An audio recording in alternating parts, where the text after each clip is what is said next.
सबसे पहले नारी सम्मान कितना ज़रूरी है आज के समय में, और क्या कहना चाहेंगे एज ए महिला, कितना प्राउड फील हो रहा है ये अवार्ड रिसीव करते हुए?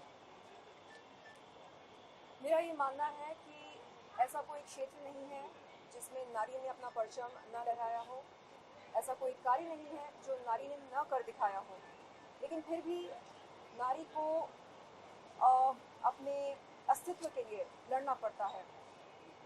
ऐसा क्यों? आप बताइए ऐसा क्यों? क्योंकि मुझे लगता है कि जितना भी हम नारी प्रगति, नारी शक्ति, नारी शिक्षा को बढ़ावा दें वो कम है। हमें पहले से ज़्यादा और अवेयरनेस क्रिएट करनी चाहिए नारी शक्ति के लिए। आज आपने देखा कि हमारे साथ पायल घोष मौजूद थे और मैंने पायल घोष को सपोर्ट किया सोशल मीडिया पर जब उन्होंने इस बात का खुलासा किया कि उनके साथ यौन शोषण हुआ था।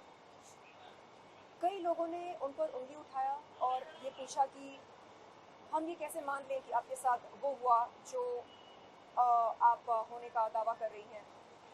हम इस तरह के सवाल क्यों उठाते हैं?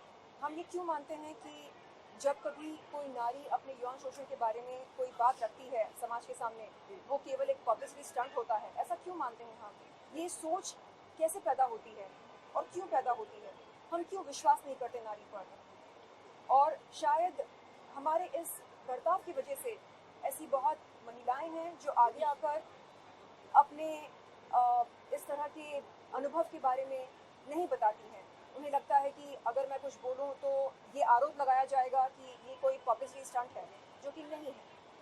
तो मैं चाहती हूँ कि हम नारी पर विश्वास करें, नारी का सम्मान करें, और यदि कोई नारी, कोई पीड़िता सामने आकर कहती है कि उसके साथ कुछ गलत हुआ है, हम सबसे पहले उसकी बात सुने और कानूनी तौर पर क्या करना है, क्या नहीं करना है, इसका फैसला वो करेगी या उनके वकील करेंगे।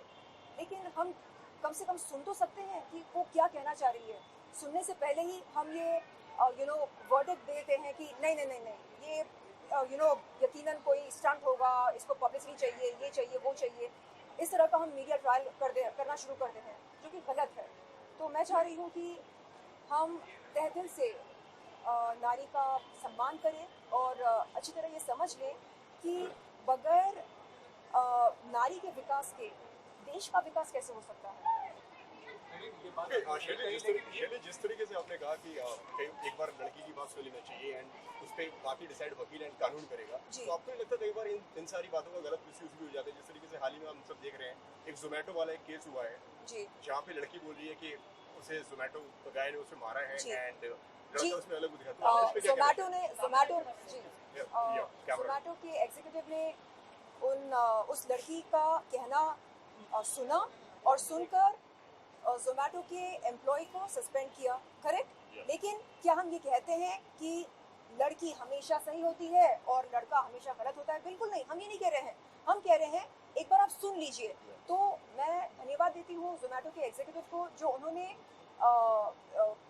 जो लड़की है, क्या नाम है उनका, कोई सोशल मीडिया इन्फ्लुएंसर है, हाँ, तो उनकी कहानी सुनकर, उनका बयान सुनकर उन्होंने सबसे पहले जोमेटो के एम्प्लॉय को सस्पेंड किया। अब ये देखना है कि किसकी बात में कितनी सच्चाई है। तो सच्चाई बाहर आ गई है या बहुत जल्द आने वाली है, और दोनों पक्ष की बातें हमने सुनी हैं। अब देखना ये है कि पुलिस किसके पक्ष में न्याय देती है। एंड सोशल मीडिया पर ये कहा जा रहा है कि एक्चुअली वो जो जख्म हुआ है लड़की के नाक पर, वो उन्हीं के फिंगरिंग से हुआ है। अब इस बात का खुलासा हो अच्छी तरह से, पुलिस इन्वेस्टिगेशन करे और पता लगाए कि असल में आरोपी है कौन। क्या यहाँ पर पीड़िता खुद आरोपी है या मामला कुछ और है? तो मैं ये नहीं कह रही हूँ कि हमेशा नारी जो है वही सही होती है और पुरुष जो है वो हमेशा गलत होता है। बिल्कुल नहीं, ये एक बहुत ही रूढ़िवादी सोच है। मतलब क्या बोलते हैं उसको, बहुत ही प्रिमिटिव सोच है। मैं स्टीरियोटाइप सोच है। मैं इस सोच को बढ़ावा नहीं देती हूँ। मैं केवल ये कहती हूँ कि उन महिलाओं को हमें बढ़ावा देना चाहिए जो आगे बढ़ना चाहती हैं, लेकिन किसी ना किसी वजह से वो पीछे रह गई हैं। शायद कोई ऐसा अनुभव रहा होगा उनका जिसकी वजह से वो पीड़ित हैं। उन्हें मदद की ज़रूरत है, उन्हें सहारे की ज़रूरत है, उन्हें प्रोत्साहन की ज़रूरत है, और वो हम कहाँ से ला कर दें उन्हें, जब हमारे खुद के अंदर इस तरह की भावनाएं ना हो, तो हम क्या ऑफर कर सकते हैं आगे वाले को। तो मैं चाह रही हूँ कि सबसे पहले हमारा हृदय परिवर्तन हो, इस समाज का जो कलेक्टिव कॉन्शियसनेस है उसमें बदलाव आए।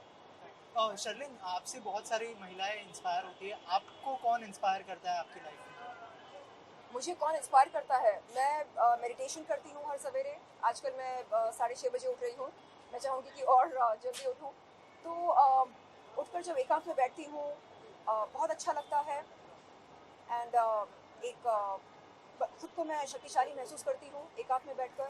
एंड मुझे लगता है कि बहुत ज़रूरी होता है स्पिरिचुअल होना, कुदरत की ताकत के साथ जुड़ना। Film actress social media influencer भी एक बड़ा कॉन्सेप्ट है। आपको यहाँ पर किस एक्ट्रेस मुझे लगता है ये अवार्ड मुझे दिया गया निडर होकर अपनी बात को सामने रखने के लिए। अभी हाल ही में मैंने कुछ खुलासे किए थे, और मुझे लगता है कि बात यहाँ पर सिर्फ खुलासे करने की नहीं है। हमें आमतौर पर डर लगता है ये सोचकर कि अगर मैंने ये स्टैंड लिया तो समाज क्या कहेगी मेरे बारे में, या क्या मुझे इंडस्ट्री में काम मिलेगा। मैंने अभी पिछले साल की बात की, मैंने एक बहुत ही डेयरिंग स्टैंड लिया। मैंने कहा कि मैं ड्रग्स के खिलाफ हूँ, मैं बॉलीवुड में अंडरवर्ल्ड के प्रेजेंस के खिलाफ हूँ। और उसके बाद मेरे कई दोस्तों ने मुझे कॉल करके बोला कि मुझे इतना डेयरिंग नहीं बनना चाहिए, क्योंकि इसके बहुत हार्श कॉन्सिक्वेंसेस हो सकते हैं, क्योंकि इंडस्ट्री में बहुत सारे लोग नशीली पदार्थों का सेवन करते हैं। तो इस तरह उनके खिलाफ जाकर स्टैंड लेना शायद फ़ायदेमंद नहीं होगा। तो मैं नुकसान और फ़ायदे के बारे में नहीं सोचती हूँ। मैं ये सोचती हूँ कि मुझे क्या करना चाहिए। क्या माल का सेवन करना अच्छा होता है सेहत के लिए? बिल्कुल अच्छा नहीं होता। मैंने 2017 अक्टूबर में धूम्रपान करना छोड़ दिया। मैंने मार्च 2020 में शराब पीना छोड़ दिया। और मैं चाहती हूँ कि युवा ये अच्छी तरह जान ले, समझ ले कि ये चीज़ें अच्छी नहीं होती हैं, और जिन्हें हम आदर्श मानते हैं वो डिप्रेशन की नारे लगाकर माल का सेवन करते हैं। क्या ये अच्छी बात है? क्या आप एक अच्छा एग्जाम्पल सेट कर रहे हैं देश के युवा के लिए? नहीं, आप उनको अंधकार में ढकेल रहे हैं। क्या आपको ये शोभा देता है? आपको लोग आदर्श मानते हैं तो आप खुलकर उनसे कहो कि नहीं, दिस इज रॉन्ग, ये नहीं करना चाहिए।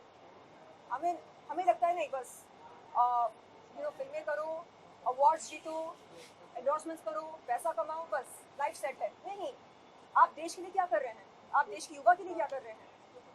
तो ये सवाल मेरे लिए बहुत मायने रखते हैं।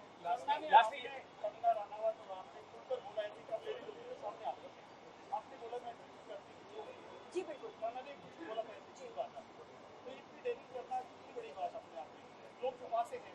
जी, मैं वही कह रही हूँ कि ये ज़रूरी नहीं है कि हर वो शख्स जो संस्कारी होने का दावा करता है वो वास्तव में संस्कारी हो, और हर वो लड़की जो अंग प्रदर्शन करती है वो वास्तव में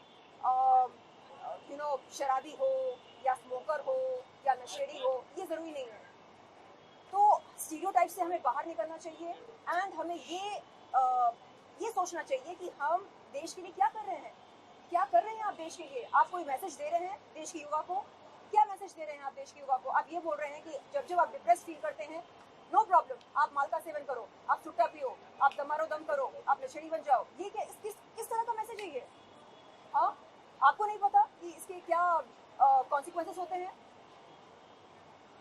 ड्रग्स एक बहुत ही खतरनाक चीज़ होती है। हमें तो ये मैसेज देना चाहिए कि प्लीज़, और भी कई रास्ते हैं डिप्रेशन से राहत पाने के लिए, ये एक रास्ता नहीं है।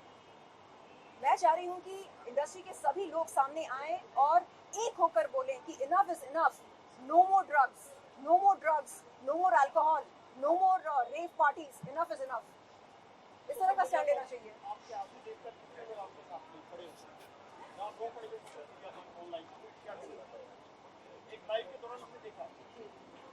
जी, होता ये है कि जब इस तरह के हादसे हम याद करते हैं और उन्हें बयान करते हैं तो ऐसा लगता है कि उस हादसे को हम वापस जी रहे हैं। तो कहीं ना कहीं एक मानसिक प्रभाव होता है, एक साइकोलॉजिकल इफेक्ट पड़ता है एंड बस उसी के चलते थोड़ा सा हम भावुक हो जाते हैं और कुछ नहीं। Thank you so much.